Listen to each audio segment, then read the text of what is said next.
I actually looked forward to a date with you. Oh, really? Yes. I did not think you were interested. Why would you say that?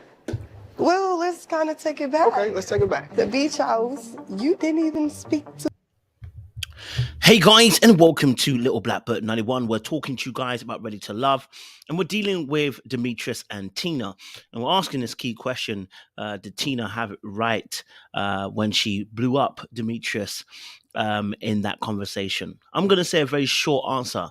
Yes, she had a point to say in that moment. And we're going to discuss a little bit more as to why I feel she had a point in actually bringing it up to him and kind of blowing him up a little bit just to see exactly where he is.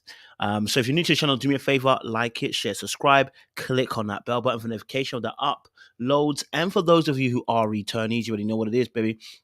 You got the minerals. You got the minerals. Stay hydrated because the streets out there, they are hot. Listen, let's get into the video. We don't want to waste much time. I think first and foremost, whenever we're dating, you do want to make sure you are moving with wisdom, sensibility, and you open your eyes not spiritually alone, but you open it physically too. You don't want to over spiritualize dating scene. You don't want to over practicalize a dating scene. You want to have a fair balance. And I think that's what we're looking for when it comes to Demetrius and Tina here. Tina makes a very great point about why she's feeling the way she does. And we'll discuss that a little bit later on as the review goes on. But most importantly, what she's doing is just at least trying to find out, make sure that where are you in this process so that I know what to expect from you. Right? Because he's already started off by saying, I like you. Or at least, I'm glad I had this date because I actually like you. But it's like, bro, so why didn't you make a move at the time of the pool? So there are aspects to what he's saying which maybe the action doesn't actually match up as to why Tina was correct in, asking some key questions. We'll go through a few clips as well, just to kind of show you that as well. First and foremost, I want to say, there seems to be some great chemistry between these two. At least there's some sexual energy. There's some vibe there. I mean, this hug here alone should tell you. Look where her hands are, baby. Thank you. Okay. The connection with Sabrina. I even went too far, baby. Let's have it back a little bit back and then we'll go into What? Hello, handsome. How you doing, beautiful? Boom. Look at this hug here. Beautiful. Round the waist on the angel wings of his back. Look, she ain't playing, okay? She got the angel wings on the back of him. It's a real tight, close embrace. There's no dislike there at the moment. This is a straight, I find you cool. I think you're attractive. He thinks she's attractive, right? She even throws a compliment in after as well. No, amazing. Thank you. I'll have a seat. And I don't know if you noticed also, she actually did a whole, and then she would look down. Listen, that's a good sign, baby. Okay, it's a good sign. And so really and truly, this starts off really well because this is a mutually attractive or mutually attracted moment. We are both finding each other physically appealing at this moment, right? So let's get a little bit more into the clip as well. Thank you. The connection with Sabrina is going great. We talk on a regular basis. But at the beach house, when I saw Tina walk through the door, I was like, damn.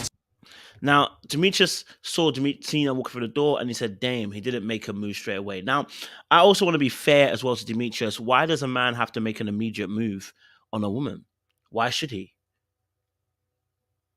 Right? It's a game of strategy after all. This is a dating scene, yes, but it's a game of strategy. Should I move because you want me to move the first time I see you?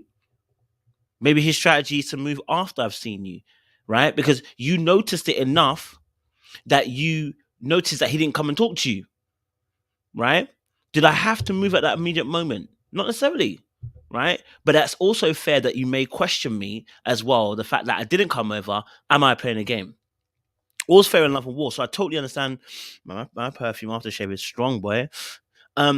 It's also fair for her to question his motives of whether he really actually does want her. But she's got an added point that she's got to add to this situation, which is that the kiss of Sabrina, right? So we've got you becoming distant and not trying to make a move on the first time you kind of see me, and then you kiss Sabrina. Of course, it's going to look some way, and it would be stupid for Tina not to question it and to question where you're coming from. If she saw distance from you and then you kiss Sabrina, then surely you must be wanting Sabrina, and that's it, right? So I totally get that point of view. She's not wrong to take that stance. She definitely was beautiful. She was eye-catching. So I definitely wanted a chance to get to sit down with her one-on-one and get to know her a little bit. And got you some... Now, obviously for him, it was a curveball. So this was like your second strongest person or whatever. So this was actually done by Tommy, because later on when you watch the clip with him and Tommy talking, he says, Tommy, thank you for sending me on that curveball date. So this wasn't necessarily his choice. He got put on a curveball date, which again could speak again volumes of passivity, because she hasn't mentioned that, oh, you spoke to me on the phone, or you talked to me, or you got me later on. This is probably the first time they've spoken on the show. So I can also understand how player vibes can come into it as well from Tina's side, because if you haven't messaged her, you haven't got in contact with her, haven't really spoken to her, bear in mind, I don't know how much distance between a pool party and this date is, then there is also questions to ask. Are you really wanting me, or are you just trying to stay in the game?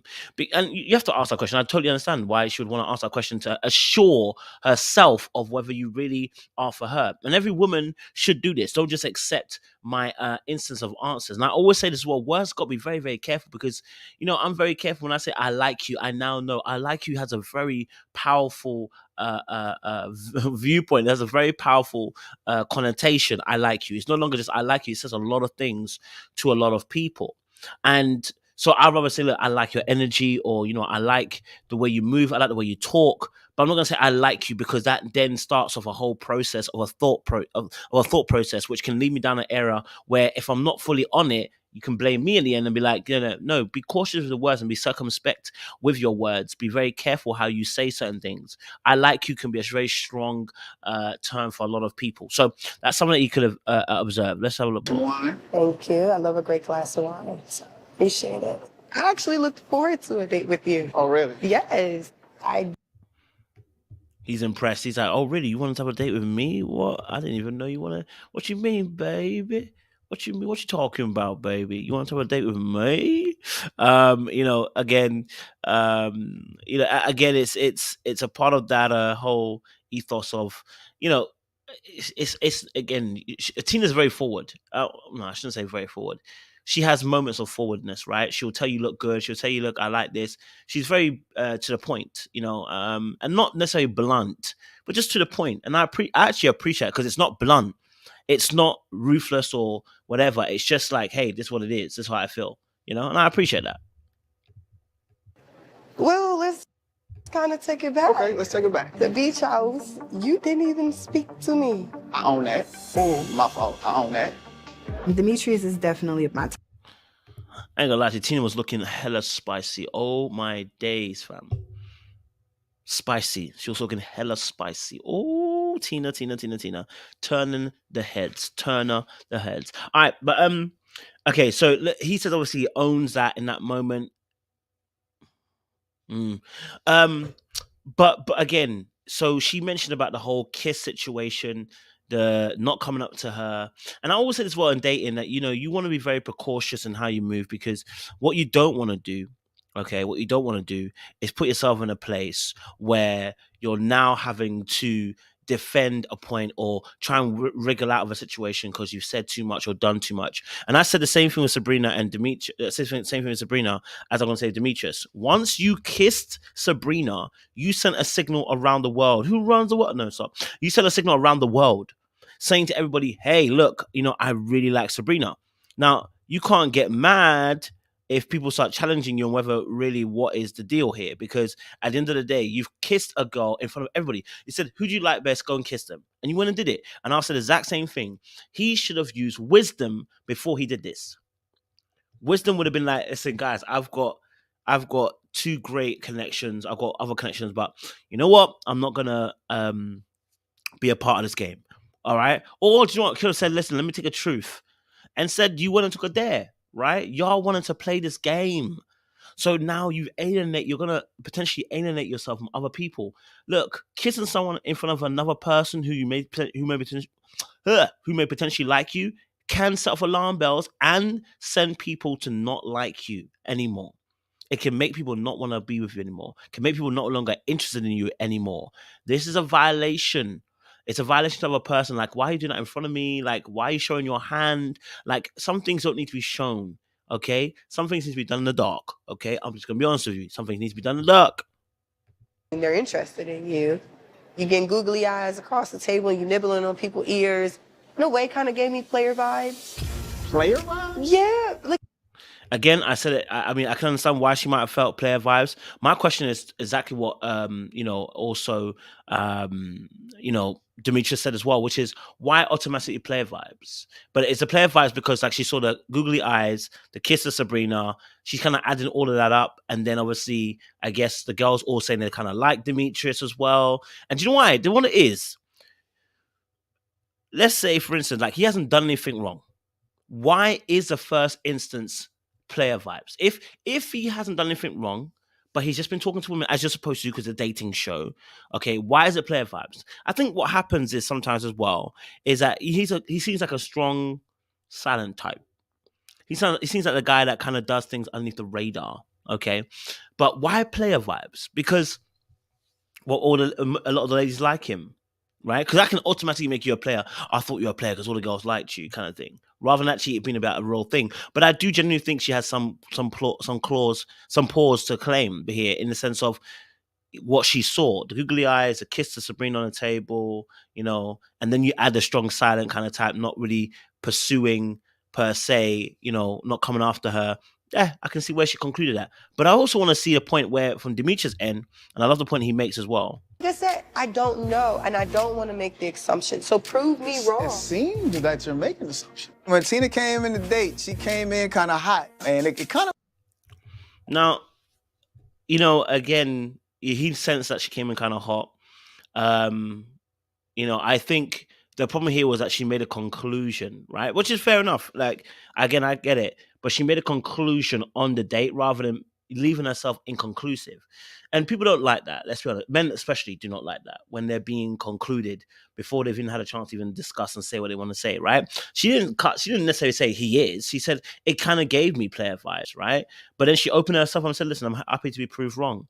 But I think what can happen is, as a man, we can feel a bit judged by that, especially if we feel like we're not a player and we're being labeled that because we understand the negative connotations behind it and what that actually means. Sometimes we're just like, hey, I'm friendly, I'm nice, everybody. Why am I being called a player? I'm just being chilling. I'm just doing my thing. I'm not even telling women different things. Like, none of the women are saying that he said different things. Right. For instance, when Tina said, obviously, like you could be telling one woman one thing, another woman another thing. Well, you'd know because they would say up into the session. So he's not saying one thing and doing another thing. That's clear. So that's what I'm saying. The player vibes might be just her perception because of what she's seen in the past. Maybe Demetrius is a similar kind of look to her ex-boyfriend kind of look. Who knows? But I can understand why she came to that point. But I can also say, why did you come to that point? Like, why did you stick on that point? Because at the same time, has there been anything else with the ladies that have said that he's a player? The thing that you said about he's popular around the ladies. So what's that mean? That doesn't mean I'm a player. It means I'm popular with the ladies. It means I'm good with the ladies. I can chat. You know what I'm saying?